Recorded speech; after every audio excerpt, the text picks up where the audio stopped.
about an hour from now, Lord willing, I'll be recording a podcast with my partner in the Disciple Making podcast, Tim Beadle, and we're going to be talking about multiplication. I've asked if we could focus on that topic today because I've been immersed in it as I prepared this module. In the past, we've had at least 3 podcasts where we focused in on this issue of multiplication, and I went back and took a look at those things, and here's some of the points that we've made as we've talked about multiplication in the Disciple Making podcast. We've talked about multiplication rather than addition. Disciple making should aim for exponential growth, multiplication rather than simple addition. And that means that disciples should be equipped to make other disciples, that we can create a chain reaction of spiritual reproduction, that again, we're not just trying to get people to pray a prayer. There is a great biblical witness to this concept of multiplication. The creation mandate, the Great Commission, both the command to be fruitful and multiply given to Adam and Eve, and the Great Commission given by Jesus emphasize this idea of multiplication. God's plans throughout history have included multiplication, filling the earth with His glory. God's promise to Abraham about his descendants being as numerous as the stars illustrates that principle of multiplication being ingrained in God's design.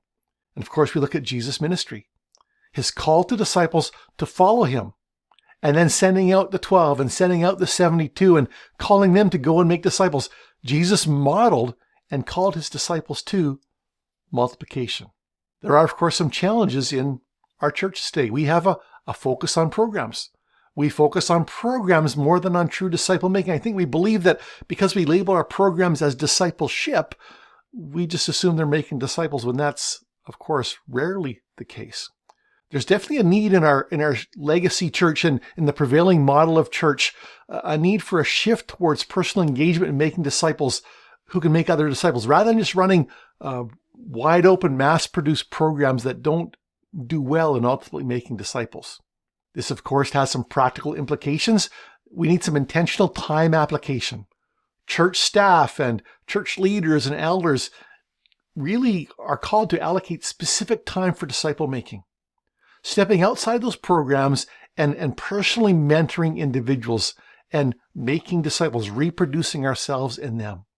This requires walking alongside new believers. If we can start them down that path of disciple making right out of the gate, we'll be much further ahead.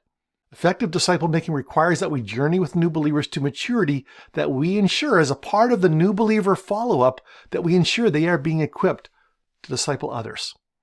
This, of course, is the apprenticeship model. Disciple making is like an apprenticeship, where new believers learn by observing and imitating mature Christians. They do it with us, and then we free them up to go do it on their own. There is a messiness to this. Disciple making is messy. It's inherently messy because people are messy, and so it can't easily be programmed. There's no one-size-fits-all program. It requires personal investment, adaptability, and shaping the, quote, curriculum, the disciple-making process in some measure to the individual. There are certainly standard things that will show up, but we need to respond to the reality of each individual. This, of course, takes time. It's slow. And so to make it sustainable, it requires that we lead balanced lives, that we maintain our family life and our physical life. We don't just, live a completely unbalanced life for a year or two while we're making disciples. We need to integrate disciple making into all that we're doing. Jesus, of course, modeled this. His model provides a sustainable pace of ministry. Yes, it calls us to be intentional, but it also calls us to rest. And as a side note, something I've been learning lately, because disciple making takes time, because it needs to be intentional, it actually calls us to be intentional with who we spend our time with and who we don't spend our time with. And that can be hard, because there are people who will gather around us, who will have affinity for us, who will like spending time with us, who maybe even they're believers who have no intention of moving into mission, no intention of becoming disciples who make disciples. And there may come a time when we're called to spend less time with them and more time with those who want to move ahead in disciple making. And again, that's hard. If you've got a pastoral shepherd heart, even just a relational bent, that can be hard.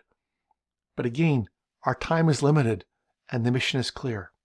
There's certainly a need in disciple making for community and the accountability and support. disciple making requires encouragement. It requires learning together. That's what we say in 12 Church. We're trying to figure out how to be disciples, who make disciples in this time and place. And so there's accountability. We share who we're praying for. We share who we're sharing with. And anything that requires perseverance, which disciple making does, requires a team. The one thing that Tim and I discussed that has come up in all of my research and all my learning about multiplication is that we need to have a vision for multiplication, that we need to see the end goal being multiplication. The goal is not just a personal salvation or someone getting involved in church, but actually multiplying disciples who make disciples, and in that way advancing the kingdom of God. Those are some of the things that Tim and I have discussed as we work through this issue of multiplication in the Disciple Making podcast.